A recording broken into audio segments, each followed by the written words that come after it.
പയ്യോളിയിൽ നിയന്ത്രണം വിട്ട ലോറി പിക്കപ്പിലിടിച്ച് 2 പേർക്ക് പരിക്ക് പറ്റി. ഇന്ന് പുലർച്ചെയാണ് അപകടം നടന്നത്. ദേശീയപാതയിൽ പയ്യോളി 2-ാം ഗേറ്റിന് സമീപത്ത് വെച്ചായിരുന്നു ഈ അപകടം. നയൻതാരയാണ് വിവരങ്ങളുമായി ചേർന്നത്. നയൻതാര, ഈ പരിക്ക് പറ്റിയവരുടെ നില എങ്ങനെയുണ്ട്?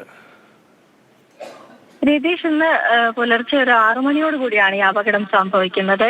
പയ്യോളി ദേശീയപാത പയ്യോളി 2-ാം ഗേറ്റിന് സമീപത്ത് വെച്ചാണ് അപകടം സംഭവിക്കുന്നത്. അതായത് കോഴിക്കോട് നിന്നും കാസർഗോഡേക്ക് കറി പൗഡർ ഉൾപ്പെടെയുള്ള സാധനങ്ങളുമായി പോകുന്ന പിക്കപ്പ് വാന പയ്യോളിയിൽ നിർത്തിയിട്ട് പിറകുവശത്തെ സാധനങ്ങളെല്ലാം അടുക്കി വെക്കുകയായിരുന്നു ഇവർ. ആ ഒരു സമയത്താണ് മംഗലാപുരത്ത് നിന്നും എറണാകുളത്തേക്ക് പോകുന്ന മത്സ്യവുമായി കയറ്റിക്കൊണ്ടുപോകുന്ന ലോറി നിയന്ത്രണം വിട്ട് ഇടിക്കുന്നത്. ഇത് 2 പേർക്കാണ് പരിക്കേറ്റത്. ഇരുവരെയും അപ്പോൾ തന്നെ വടകര സഹകരണ ആശുപത്രിയിൽ എത്തിച്ചു. നിസാര പരിക്ക് മാത്രമേ ഉള്ളൂ. എങ്കിലും സമീപത്ത് ഉള്ള പയ്യോളി സ്റ്റേഷനിലെ SI ഉൾപ്പെടെയുള്ള ആളുകൾ സ്ഥലത്തെത്തി തുടർ നടപടികളെല്ലാം സ്വീകരിച്ചിട്ടുണ്ട്.